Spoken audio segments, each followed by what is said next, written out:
All right, so example 1. I'm just going to rewrite the problem. The absolute value of x minus 3 is less than 5. Just like before, step 1 is isolating the absolute value.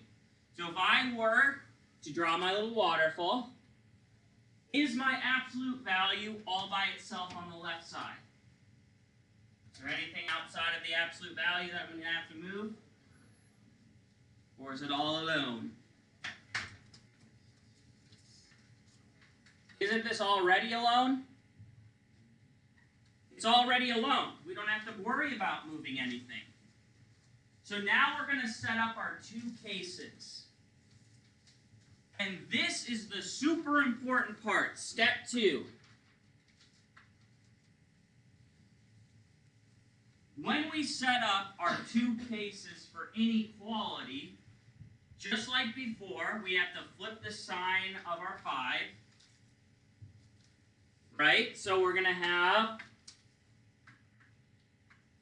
x minus 3 is less than 5. That's my first case. For my second case, not only do we have to flip 5 to negative 5, but guess what else we have to flip? What else can we flip? Not just the 5 to negative 5, but also... It's the only thing you can flip. It's not going to be a number. Instead of being a less than sign, we're going to flip it to a greater than or more than sign.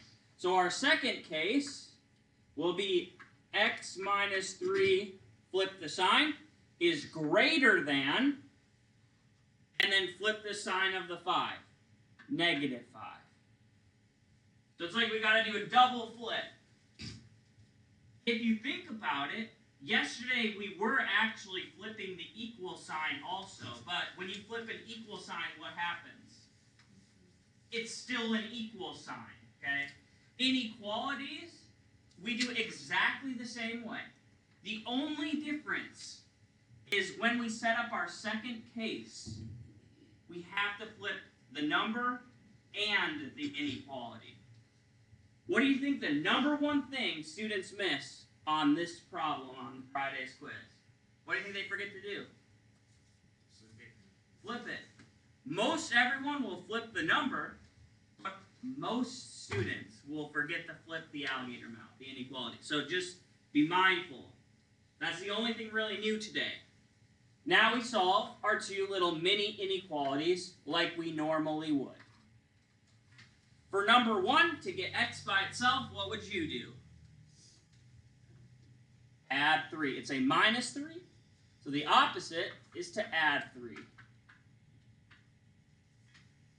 Our answer is x is less than 8. Our second case is almost exactly the same. Add our 3 on both sides. 3's are gone on the left. X is greater than negative 5 plus 3, negative 2. These are our solutions. X can be any number less than 8 and greater than negative 2. So x can be any number that is less than 8, but also greater than negative 2. Yeah. Yep. And we're done. Almost exactly the same as yesterday.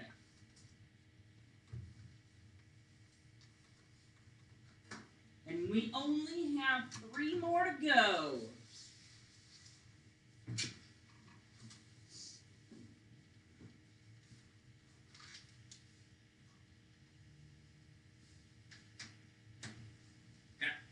Example 2.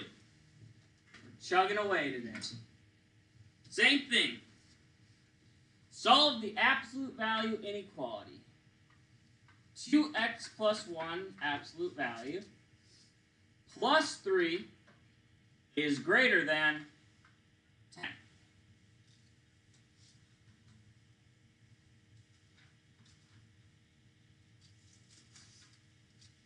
Draw your waterfall down the inequality.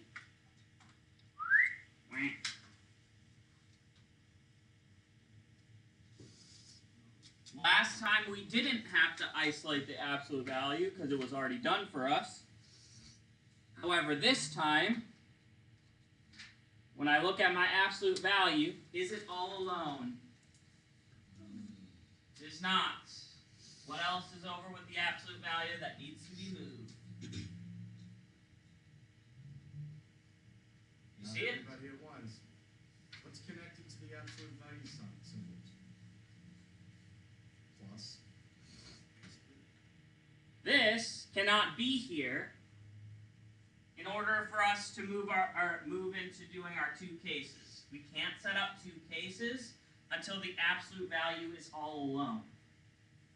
So if I have a plus 3 to move it, I do the opposite, which is negative 3, or subtract 3.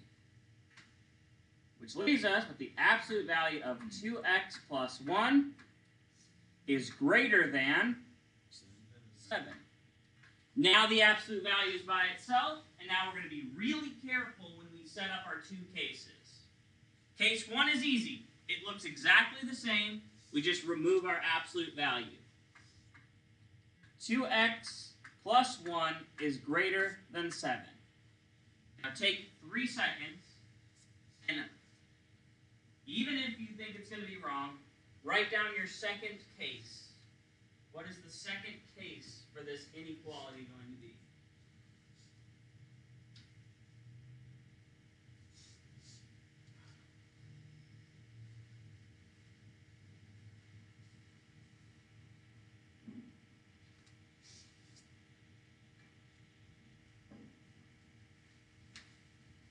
Case 2.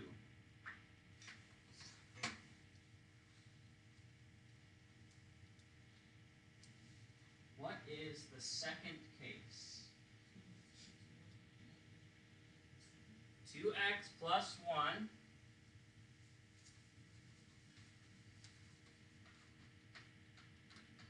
which way will the alligator mouth open?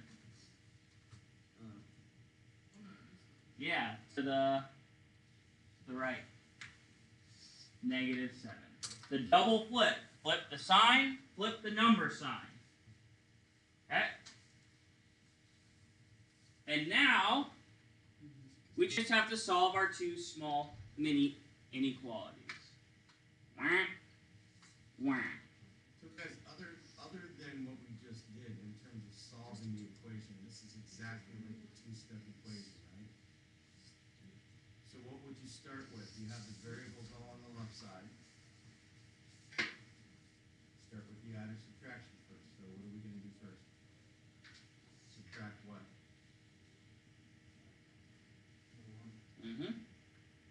Back the 1.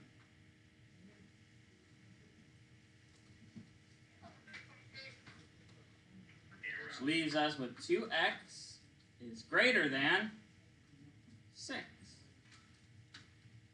Here come Miss America. Good morning, good morning. Morning. To get rid of the 2 in front of the x, we divide. Divide both sides by 2. Divide both sides by 2. Which problem you got, Mr. Arrow? This is example 2.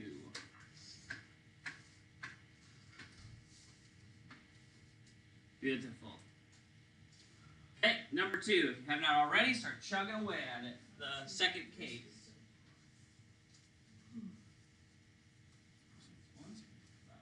Beautiful. Perfect. Start chugging away at your second little mini case. I'll slowly do it with you.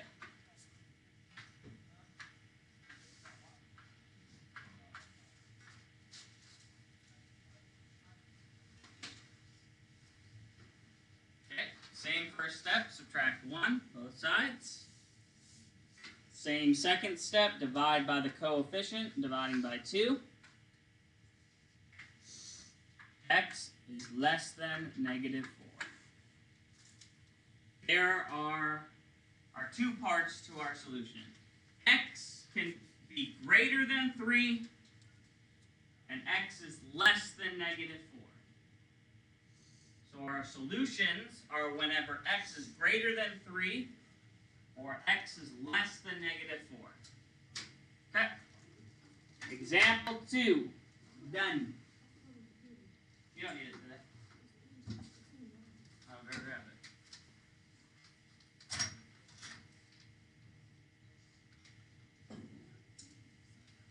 Alright, here we go. For example 3.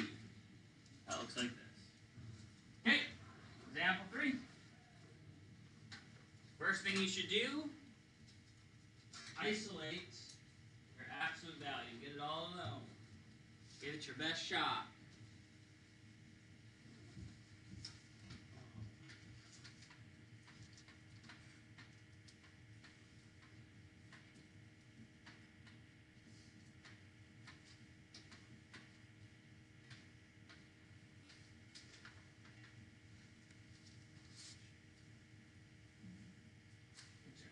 Value all alone. All alone. Lonely. By itself. Loser.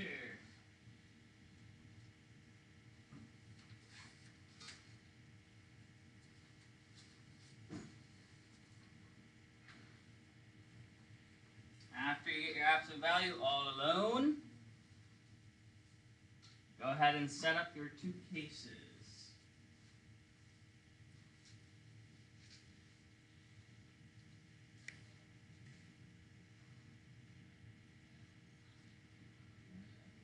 Chugging away.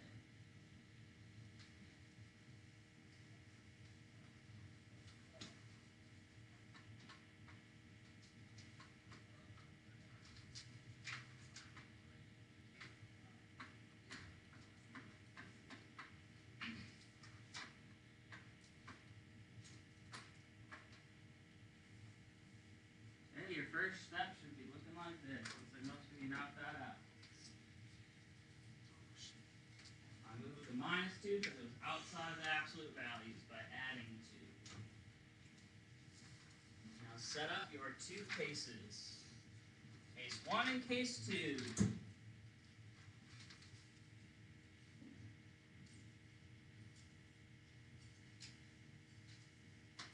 Case 1 and case 2.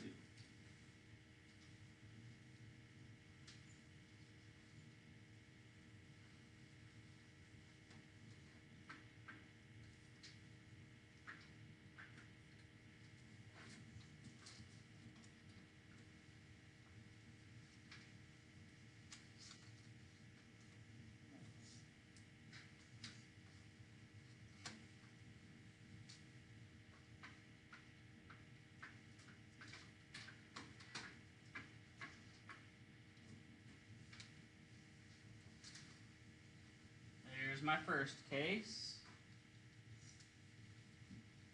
Check yours.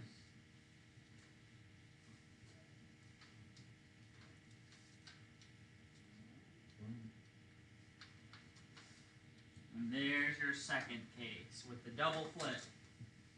Flip the inequality. Flip the sign of the number.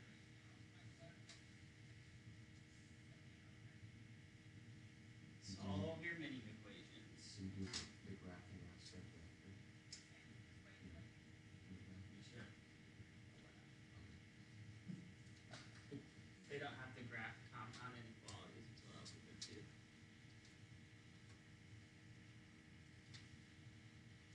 I mean, it's not. It's kind of like one of those like I can see it in your class because we've already done inequalities.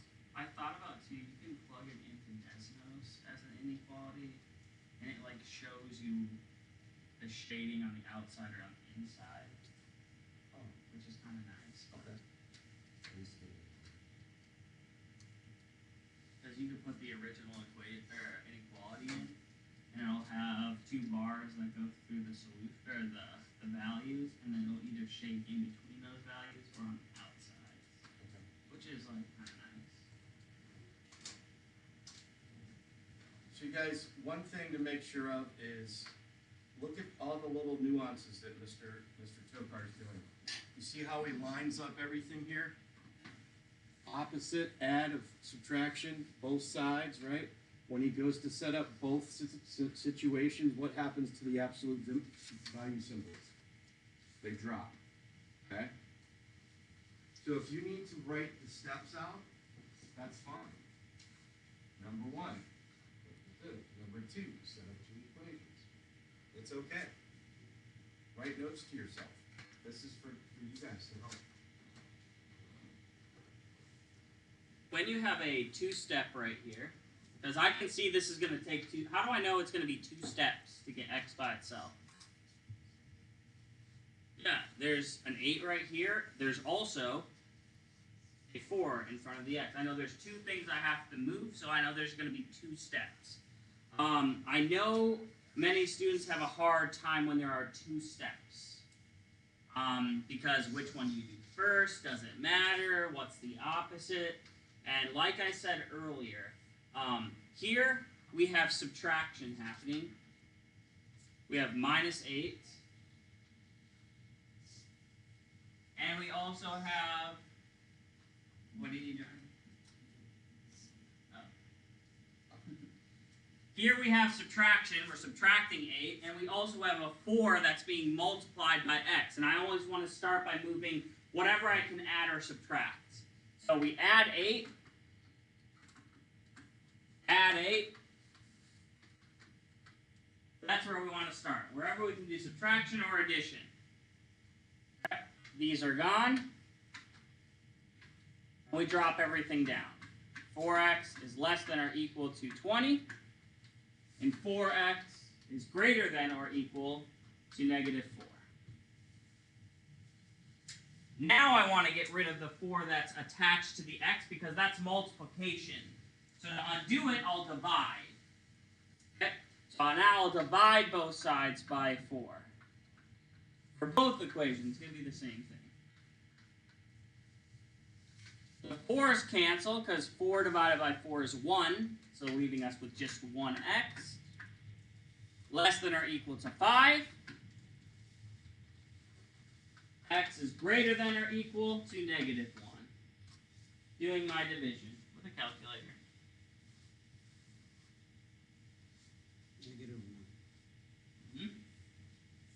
So x is less than or equal to 5 and greater than or equal to -1. It's almost like it can be any number in between. Alright. Copy it down and just chug one more out and we're done with notes.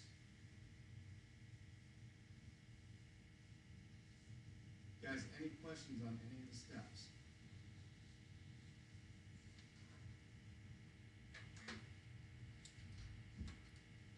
Remember, the stupid question is the one not asked. Alright, last one. Example 4. 2 times the absolute value of x plus 2 minus 3 is greater than 5.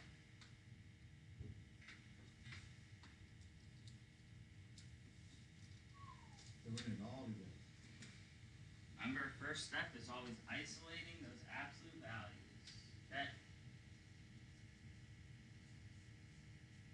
Let's go until 8:54. Try to do this whole problem start to finish. It's okay if you make mistakes. You can always erase or cross it out.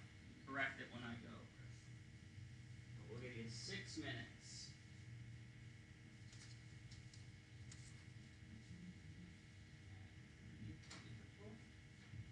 Divide by 2, perfect. After 2 cases, flip. Subtract 2, perfect. You got it.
first step up there on the board. That is getting your absolute value all by itself.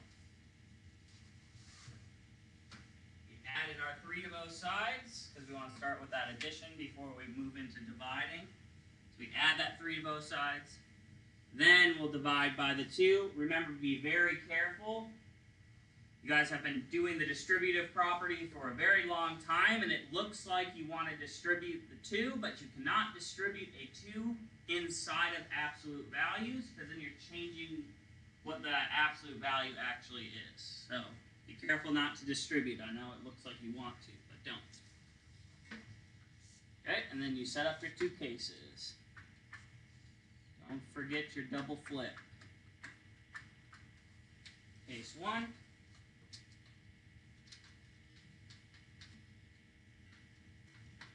And case 2 with my double flip. Flip the sign, flip the number. Solve your baby equations.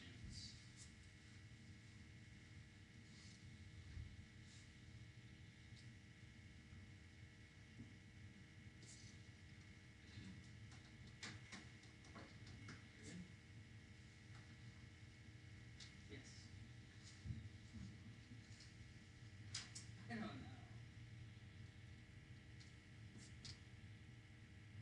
You add 3, you had 8. 8 divided by 2. Oh, you subtracted 2. Remember, these are being multiplied to divide the values.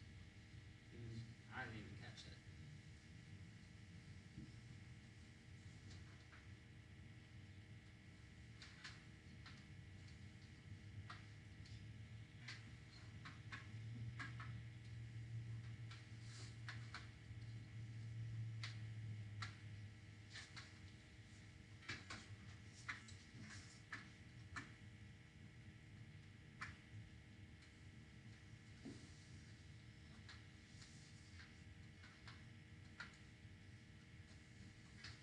And go ahead and check it. Here are your 2 solutions. X is greater than 2, and X is less than